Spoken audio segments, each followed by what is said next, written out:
Okay, welcome. We're going to do something a little bit different today.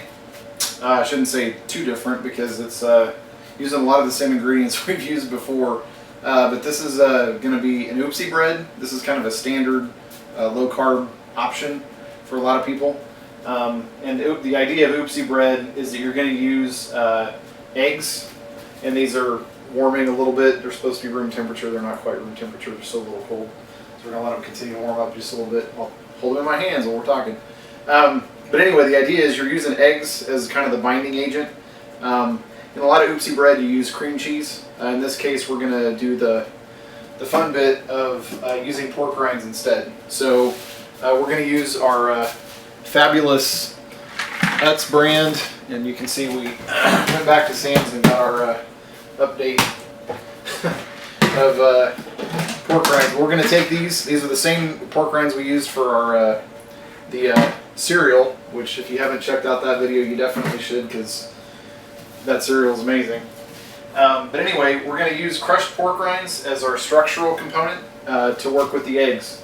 So basically, and I referred in another video that there was somebody from Australia. This is the recipe from Australia. So I had to convert a bunch of the measurements to American units, the imperial units, so the teaspoon sizes are a little bit different here than they are in Australia, which I thought was strange. So at any rate, we've got the oven going at 300. We're ready to go there. We're going to take a large baking tray. All the time, we're going to take a large baking tray, and we're going to go ahead and slap some parchment paper in there. And again, this is one of those things, if you don't have any, you could use something else. You could use a silpat, but we're just going to go ahead and just follow this recipe like to the T today, because I feel like it. Normally I just use silpats for this type of thing, but what the heck, might as well actually follow a recipe for once, I guess. So we're going to go ahead and grease this up. It does call for the parchment to be greased, so I'm going to go ahead and do that. Go ahead and get this going. I hate it when this stuff doesn't spray very well. Alrighty, so we've got that going on, and then at this point we're going to go ahead and separate out our egg whites, and we're going to separate that into the bowl here.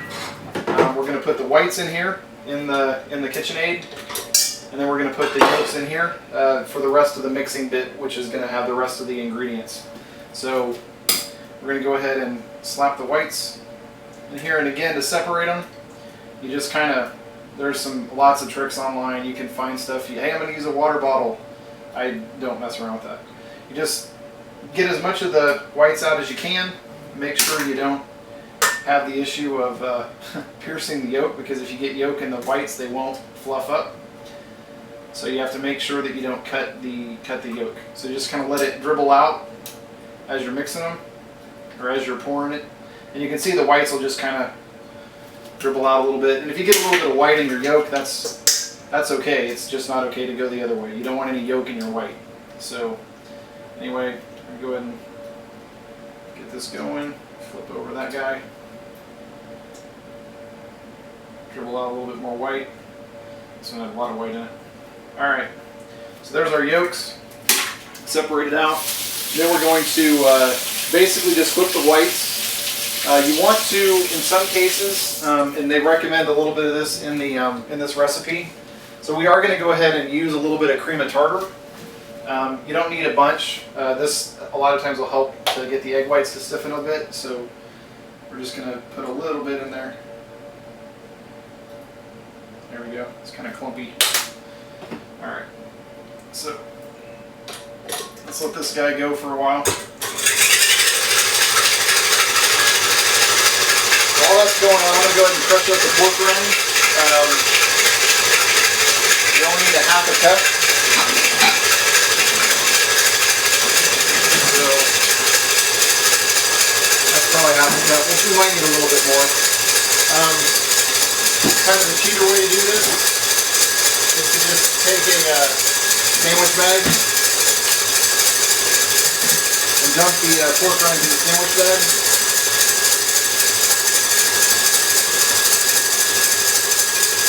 It's always kind of a pain to get out the bottom bits as I dump this all over the floor.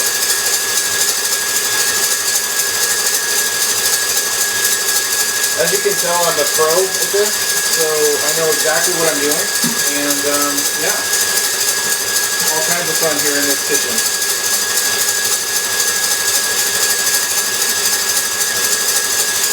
I'm sure some of you are going to have some ideas as to how this moron can get this stuff out of here. So feel free to comment and let me know how much of a fool I am, because I am a fool.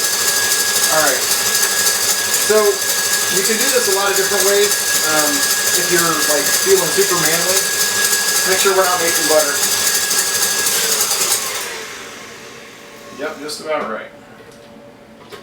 Gotta make sure that you don't, I guess this wouldn't be butter, but you want to make sure that when you're beating these, and that's the reason I love a KitchenAid, they're nice and stiff peaks, and it's looking good. So that's the whites done. Like I said, I love me a KitchenAid. That was the best wedding gift my wife and I got 20 some years ago. Anyway, fantastic. So anyway, back to the pork rinds. Pork rinds you can handle by, if you're feeling manly, you just bash them with your hand. The trick here is we actually need these finely crushed, and sometimes your hand will get a little sore. So you can always use a meat pounder. These are fun.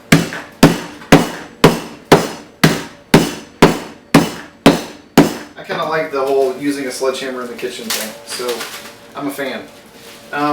So let's go ahead and see how much of this we got. We may not have quite enough, and we're going to definitely, one of these days, I'm going to go ahead and do our chicken, or fried chicken nugget recipe using pork rinds as a breading. That is some fantastic stuff right there. That looks like a half a cup. Great, so that's perfect. Okay, so we've got that stuff going. So in here, we're going to add the egg yolks. We're going to add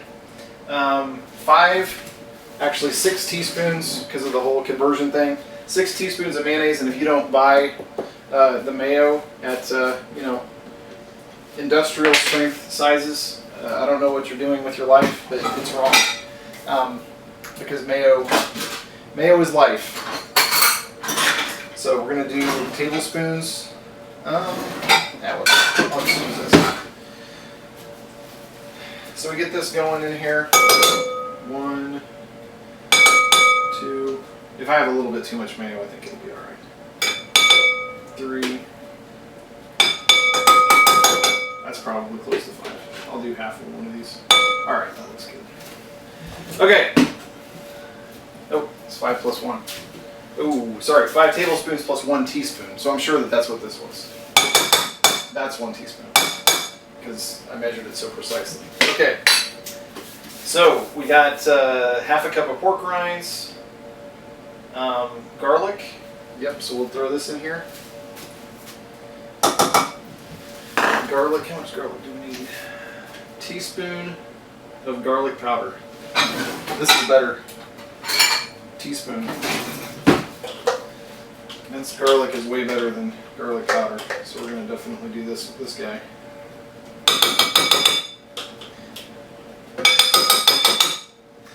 We used to use our garlic press thing, and it's just so much more work than just, hey, I'm going to buy this, and we use so much garlic that we go through it before it even thinks about going bad. Okay, so then we have a teaspoon of salt, because you need a lot of salt. 5 teaspoons. Okay, teaspoon of salt. We need to fill our salt shaker. Alright, teaspoon. Alright, teaspoon of salt. Black pepper to taste, so that just means put some black pepper in there. I like black pepper, so about that much. Alright. And basil. And of course, I don't understand why everybody's so keen on basil. I just don't like it as much as oregano. They want a 3/4 teaspoon of basil, so I'll add that. And then, because I don't like it as much, I'm going to add oregano. oregano for the rest of that, because oregano, way better. Okay, oregano is what basil wants to be. You know what I'm saying? Alright, so mix all that stuff. Let's see here. Add blah, blah, blah, whip together until it just combines. Great. That sounds fantastic. Use a spatula. I love these spatulas. Alright. So we're just going to mix this stuff all together. I don't know if you can see it, but it's, you know, it's gooey stuff, because that's what, you know, all this crap is, especially with the eggs in there.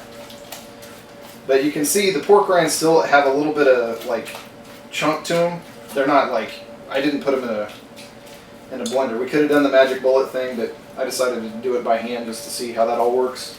So we'll see. So at this point, what you're doing is you're wanting to mix in the egg whites.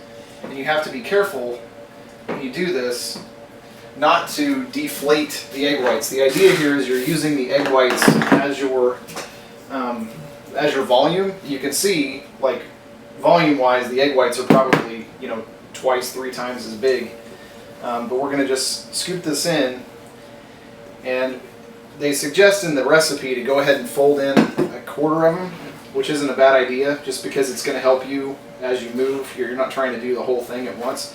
But basically, when you're doing this, you want to just kind of fold them over the top, and it's going to feel stupid when you're doing it, because it's like, oh, this isn't doing anything, and how am I going to?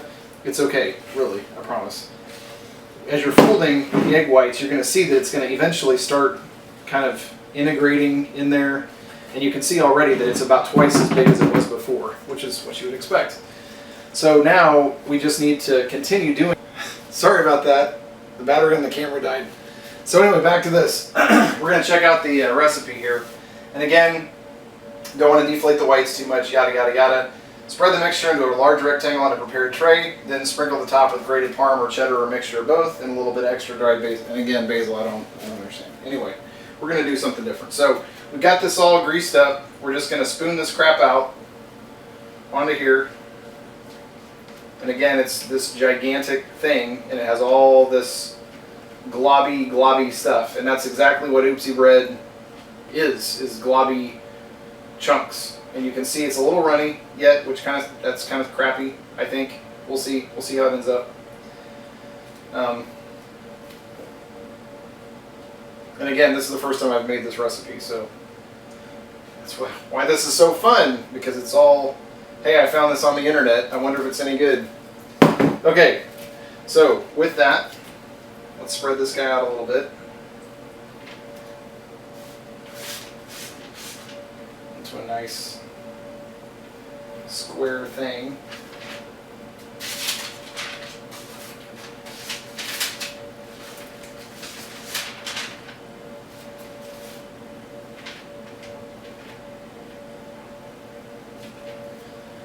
Alrighty.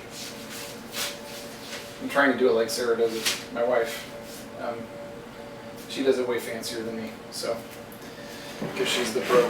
I am not the pro. Alright.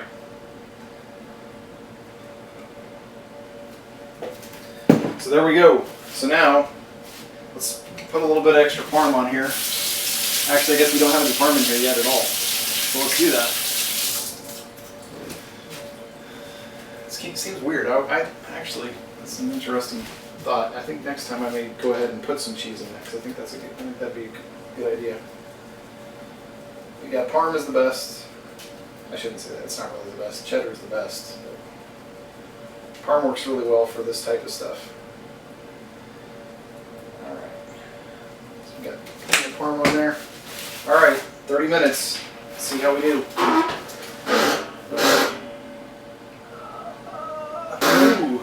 Almost forgot the extra herbs. Hey, let's do something different. Oregano? A little bit of oregano, not too much. And then let's put on some parsley, because you know it's extra green and mostly doesn't have any flavor. But it looks really super green. This is basically just putting green on top of your food. I guess this is one of those things that they did back when you know, it was okay to eat steak before everybody decided it wasn't. It has a little bit of parsley, so it was like steak, potatoes, and parsley. So it was like eating a salad or something. Anyway. Alright, that on there. Timer 1, 30 minutes. And let's go. Alright, we'll see how it goes. Be back in a second. Okay, so moment of truth. Let's see how this stuff fared. We're right at about 30 minutes. It dinged out a couple of times from the other end of the house. Looks pretty good. You can see texture-wise. Just get a little bit of work here. You can see texture-wise, it's stiff. It's kind of got this interesting little texture. It lifts off of the tray because obviously we greased it, which is why you do that. Parchment paper will generally take care of that as well. But it does say we're supposed to let this cool, so we're just going to let it sit for a good, it says cool completely. It doesn't tell me exactly how long. So we're going to let it sit for a good probably half hour and then come back and take a look at it and see how it ended up before we cut it up. See you in a few. Okay, let's check this out. Okay, it's fairly solid. Well, it is solid. You can see it comes kind of cracking on the top. Let me go ahead and cut this up.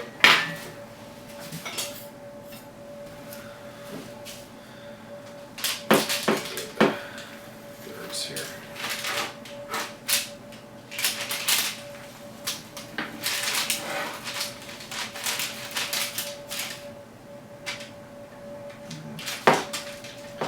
I guess we'll cut it into smaller pieces. This stuff is very light and super fluffy because of the egg white.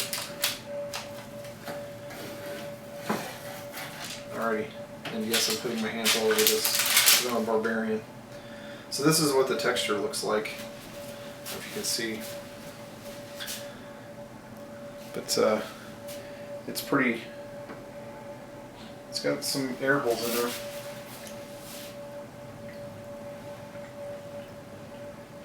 It's not bad. A little bit eggy. But yeah, I could totally see using this for a meat sandwich or something. So yeah, definitely worth checking out. I would say this, the recipe says that you should not put it in the refrigerator, you just leave it out. It also says you can freeze it, but yeah, for a, I don't know, you could probably use this for a sandwich. If you cut them a little bit bigger, just made 2 of these. But yeah, not too bad. Definitely worthwhile. So we'll see you next time.